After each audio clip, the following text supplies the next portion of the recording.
brought you by Silver Pumps and Motors.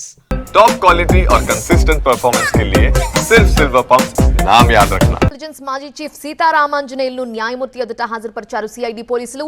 ఉదయాన్నే Amaravati CID office నుంచి విజయవాడ ప్రభుత్వ హాస్పిటల్ కి తరలించి వైద్య పరీక్షలు నిర్వహించారు. ఆ తర్వాత న్యాయమూర్తి ఎదుట హాజరుపరిచారు పోలీసులు.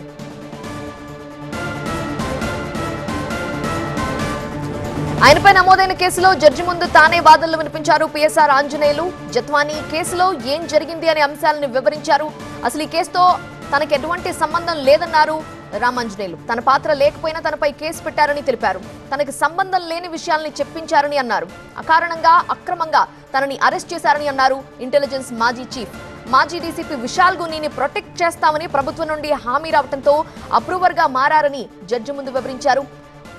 164 స్టేట్మెంట్ ఇవ్వమని విశాల్ గున్నీని అడిగినా ఇచ్చేందుకు నిరాకరించారని అన్నారు ఆంజనేయులు. ముంబై నటి జత్వానీ వేధింపుల కేసులో ఏటూగా సీతారామాంజనేయుల్ని సిఐడి పోలీసులు నిన్న అదుపులోకి తీసుకున్నారు. ఈ రోజు కోర్టులో హాజరుపరిచారు.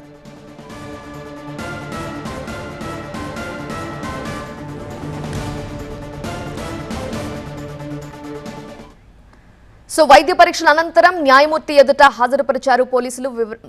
పూర్తి వివరాలు అందించడానికి మా ప్రతినిధి వసంత్ లైవ్ లో సిద్ధంగా ఉన్నారు. వసంత్, ప్రస్తుతం ముంబై నటి జత్వానీ వేధింపుల కేసులో ఏటుగా ఉన్నటువంటి ఐపీఎస్ పి సీతారామాంజనేయులకు సంబంధించి ప్రస్తుతం ఆయన్ను కోర్టులో హాజరుపరిచారు. సిఐడి కోర్టులో ఏదైతే నిన్న ఆయన్ను హైదరాబాద్లో అదుపులో తీసుకోగా సిఐడి ఆఫీసులో విచారించిన అనంతరం వైద్య పరీక్షలు నిర్వహించి ఈరోజు తెల్లవారుజామున ఆయన కోర్టుకు తీసుకొచ్చారు. ప్రస్తుతం కోర్టులో హాజరుపరిచారు. ఆయన రిమాండ్ పైన వాదనలు కూడా ముగిశాయి. మరికొద్దిసేపట్లో ఆర్డర్స్ రాబోతోంది.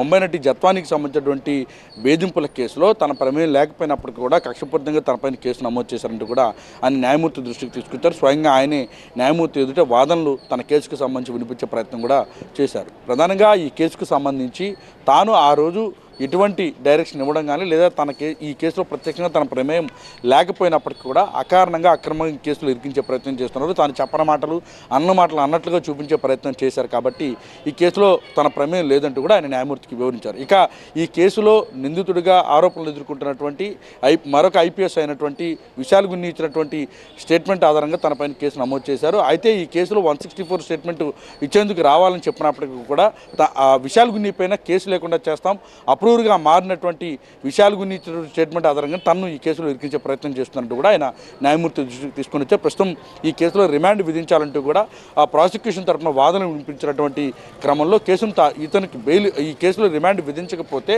ఈ కేసులో ఖచ్చితంగా సాక్ష్యాలను తారుమారు చేసేటటువంటి అవకాశం ఉంటుంది. కుక్కల విద్యాసాగర్తో పాటు మిగిలినటువంటి నిందితులందరికీ ఇప్పటికే బెయిల్ వచ్చింది. అయితే ఈ కేసులో ప్రత్యక్షంగా పి సీతారామాంజనేయులకు సంబంధించిన ప్రమేయం లేదు కాబట్టి ఈ కేసులో రిమాండ్ రిజెక్ట్ చేయాలంటూ కూడా ఇటు సీతారామాంజనేయులు తరపు న్యాయవాదులు కూడా కోర్టు దృష్టి తీసుకుని ప్రస్తుతం రిమాండ్ పైన ఆర్గ్యుమెంట్స్ ముగిసా మరికొద్దిసేపట్లోనే ఆర్డర్స్ ఇవ్వబోతూ ఉన్నారు.